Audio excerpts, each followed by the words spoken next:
Ni hao, annyeong. Hello, I am the Dark Fae, and welcome back to Confessions of a First-Time DM.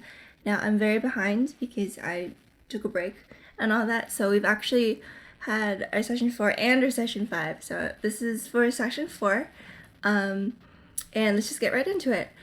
So like right off the bat, one of the things that kind of was going into the session was like one of my players had given me something that like would kind of require me to change the story around a little bit, but then it kind of ended up not happening, so I had to do a little bit of retcon, and then I introduced like some elements of their backstory that I didn't really want to do it this early, but it's kind of okay. It's kind of something that I could kind of throw in whenever, so the fact that it's introduced now doesn't really affect anything too much.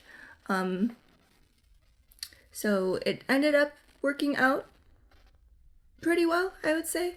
So basically what I did was I started with this is for our bard, by the way, Basil. I started off with him having a nightmare, and I found that for these kinds of like excerpts or like big speeches or like specific things that I want to get like the details very right about, it's actually very helpful for me to just like write down the whole thing, and then at the table I kind of almost just read that, so that way I don't like leave anything out, I don't forget anything, and I'm able to kind of role play it better than if I was like trying to think of it off the top of my head, because then when I do that, I think I tend to kind of lose some of the like RP elements or voice elements, and I don't quite make it like as like, and I don't make it as impactful, that's the word, as I want it. So I kind of want to read this because I'm kind of pleased with how it came out, so I'm going to read it. And maybe this will help people with like coming with dreams. I think dreams are such an interesting thing. Like they're such an interesting and like great mechanic in D&D, and I don't have much experience in like in seeing a lot of games or anything like that. In Critical Role, I know like Matt does a lot of like dream stuff for the characters, like for backstory and for to like move the plot along and all that, but I feel like dreams might be underutilized, or like people might underappreciate them if they're not like hit you in the face like this is part of your backstory or like this is important. Our friend who was the DM previously, like he had a couple times where he was trying to like introduce dreams kind of, and I feel like people ended up kind of either tuning it out or not really taking note of it because it wasn't their character. But I think dreams are such a cool mechanic. Like you can make them as fantastical like as you want. You can have like, you can introduce like gods and goddesses in these dreams. You can have like nightmares that hint at things that might be like affecting your character. You could even give them like mini premonitions about maybe things that are to come, or give them like a false sense of something, like misinformation, like in a dream that maybe like affects their character when they're awake. I don't know, but I think they could be real cool. So we're actually going to read what I put. So this was to our bard. I put, as you lay down, sleep comes uneasily, an odd cold permeating your being. You open your eyes to darkness, everything a swirling black void around you. You take a few steps, and your feet send ripples across the inky pool, your own bemused reflection staring back up at you. Another set of ripples meets your feet, and you look up to see the distant figure of a woman dressed in white, dark burgundy hair flowing around her that almost touches the floor. She's turned away from you, but she turns to face you, and although she is far away, you get the sensation that you are staring directly into her eyes, black scleras with rancid yellow irises peering intently at you. And then a third eye opens in the middle of her forehead, and you get the feeling that she is grinning at you with a mouth of sharp teeth. She starts to laugh, a high, chilling, mad laugh, and that's when you wake, the echoes of the laughter still ringing in your ears. So that was his dream or nightmare, and I think it had the intended effect that I wanted. Like, it's mildly disturbing, maybe hints that there's something kind of messing with his mind. And then, like, throughout the session, I kind of dropped little hints that he was hearing, like, this whisper in his head, which, oh, I can't really give it away. I want to so give it away, but if my players see it, then they'll know. They can honestly go and look at it on his character sheet. But he also has, like, I gave each of them a magic object at the beginning, and each of those objects ties to their backstory somehow. Some in more detailed ways than others, because some gave me more detailed backstories than others. But our Bards is really cool. I actually am really excited for his, like, backstory and, like, the reveal of, like, what's going on. But he has a ring that is stuck to his finger. Yeah, I can't say anything. You'll have to follow the mystery as it unveils too. Anyways, this is for session 4. What they did, they had just finished with the whole Scarecrow dealio. We had all 6 players today, the session, so everything was able to continue as normal. They woke up in the farmstead, shared some information and stuff, and then started traveling again. So this, like, second leg of the travel, I'm really bad at travel. I wasn't really sure what I wanted to do, and I ended up kind of using, like, the potential encounter that I had planned in the Yurkasi forest to be a little bit more on the outskirts. So basically, as they were nearing the forest, the terrain kind of gets a bit more, like, a craggy and, like, a little bit more mountainous and hilly and stuff like that, instead of just, like, the plain grassland that they were traveling on. And so then what happened was they started seeing these, like, caves and, like, evidence of nests, and they kind of, through some, like, perception checks and stuff, they're able to see that like, in the caves and nests of these creatures, and actually no, they do see some of the creatures, which are these giant, like, ostrich birds, kind of, with, like, really sharp beaks. I called them carrion beaks. I think I adapted them from the Fiend Folio of, like, an earlier version. They were able to find out that these birds do eat quite large animals, probably humans included. So I had them roll, like, a few different stealth checks and survival checks to see if they could navigate through this, like, nesting ground without, like, wandering directly into, like, the middle of their territory and, like, inciting a whole bunch of these carrion beaks to attack. And luckily they were able to do so without much issue.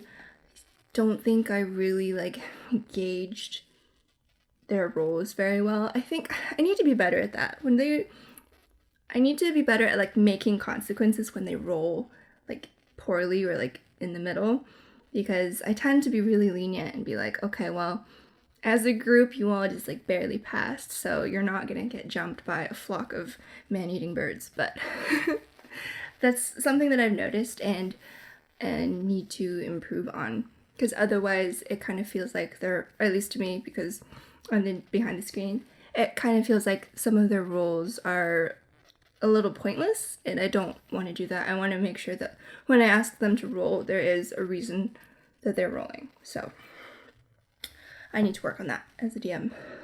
But it's my first time, cut me some slack. Okay, so then they made it through the carrion beaks. Pretty sure that's what I call them. I can put their stats up if you're interested. They got through and entered the Yurkasi forest around, like, late afternoonish. Also really bad at sticking to what I say about how long journeys are. I said it was 2 days, and they did it in, like, a day and a half, maybe, like, a day total of travel, but it's fine. So let's see. I have to remember what they do too. So they were trying to make their way to Lobb'esk, because that's really the only kind of thing that they know about the Yurikasi forest after the research that they did. And with Lobb'esk, based off of their research, they're very convinced that the followers worship Kror, and that all they know is like an established city of some sort. So they're talking about going there, and then and like trying to find out any information about the skull. So as they near Lobb'esk, I kind of show them like what the outline, like the cityscape kind of is, because I made like kind of a map of a rough interpretation of it, because the map maker I used doesn't obviously have like enough assets to like just spit out what I'm thinking, but I could show you guys the map here. This is like roughly what it looks like. It's like a lot of like very old kind of greenish stone, a lot covered in like ivies, and it's like borderline ruin on the borderline of like ruins, and it's like very kind of wild looking. And so as they approached, I explained that like there are watchtowers kind of around the rough perimeter of the city, and that the forest has been kind of cleared and like burned and like cleared away or like around the perimeter, and that next to each watchtower there is like a kind of almost like a mountainous tower. I don't really know what they're called, like a Carthus, I think maybe might be the word, because that's the word in the assets for the map. But basically it's like these like the stony kind of towers with like little caverns in them, which is where like these creatures that are patrolling, which are called Molgoths, they're like these four-legged, it's really hard to describe. They're like four-legged, kind of very kind of bulky, and they have just like this central like maw and then like tentacles coming out of their shoulders. So kind of gross. And they're on patrol. And so as they're approaching Lobb'esk, they're talking about like going into the city, going into the tavern, going to, like to the tavern or something, and like seeing like what they can find out.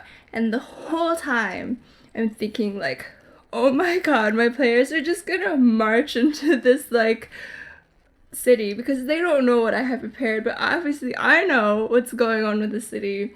And the city is like, I can say this now because they've actually played through it. The city is like one of the cities of Salmat, which is like the region for Kror, Lord of Undeath. So it's basically bad guy territory, if that makes sense. And it just so happens that this city is not like a civilized kingdom or like any city that they've been to. It's like every person for themselves. It's like it's uncivilized. The people follow like a leader and like a shaman, and they don't really have any sense of like hierarchy to their like social structure, because there is no social structure, because they're literally just like a bunch of crazy cultists who are like heavily scarred and like missing limbs and chunks of them and all that. So it's not fun. It's a nightmare. And the players are just talking about walking in. It was like, oh god, okay. But I think it was good. It was good to see, for them to see like what this was like, because I think in our game so far, they've only been in the Siskorian Keep, which is like a civilized city of like normal people. And then in all of our like previous games with either one-shots or like where our friend was the one DMing, we only ever really went to like civilized places, like places where there were people you could talk to and get to know. You could go to taverns, you could go to inns, you could get side quests, stuff like that. But this is not like that. And I think that was like something new for them that they didn't really think was a possibility, maybe.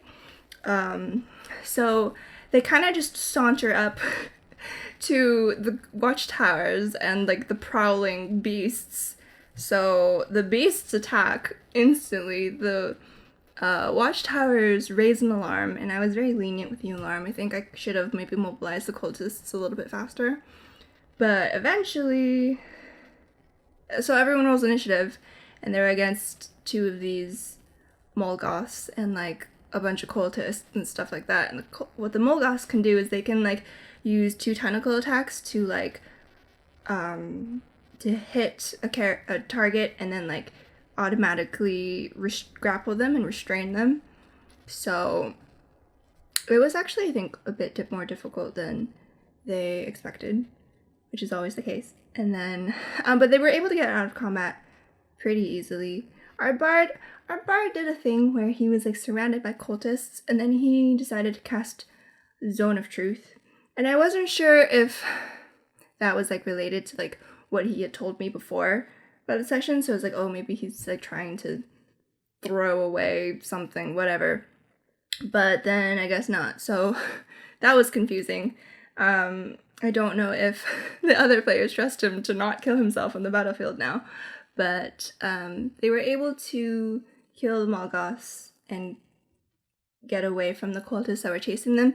They did end up like knocking out one of the cultists that they were fighting and like dragging him with them so that they could interrogate them with Basil's Zone of Truth. So they spent some time doing that as well. They kind of asked, I wrote down the questions because the cultists failed their saving throw, and so in Zone of Truth you have to tell the truth.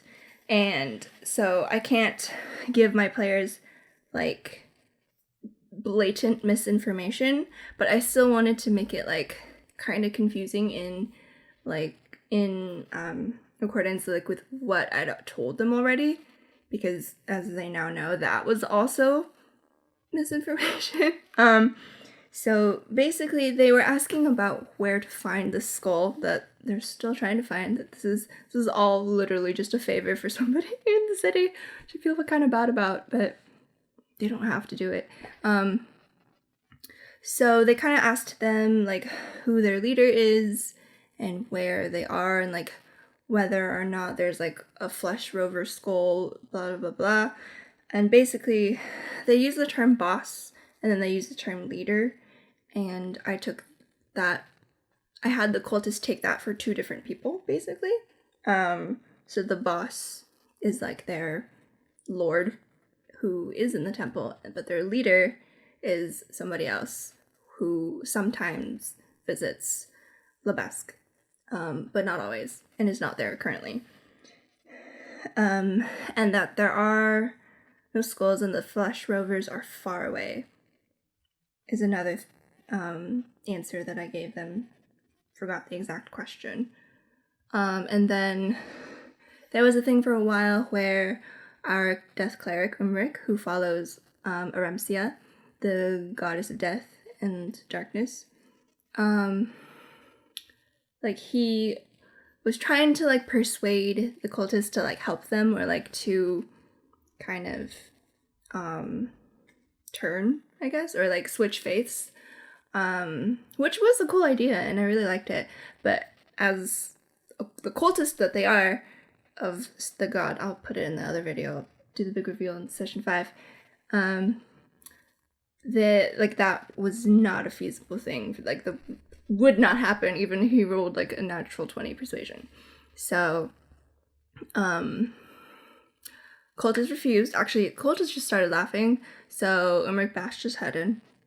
Literally just killed him like that. And then that's about where we left it. They kind of moved off a little bit further to take a long rest, because by this time it was like nighttime, and they wanted to kind of see what the city would be like in the morning and like figure out a plan and stuff like that. And that's kind of where we left session 4.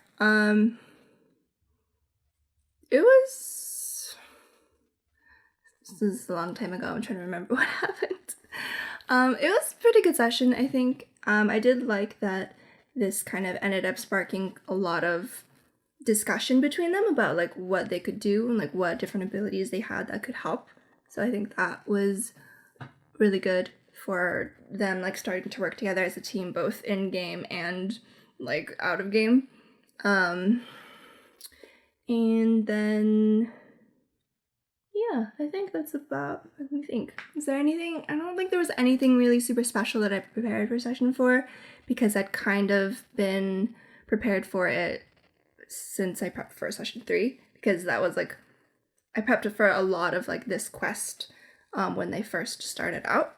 So it was actually pretty easy to like fill in the details and write down like some descriptions and like put in some interesting things. So, oh, some of the whispers that I gave to Basil, well,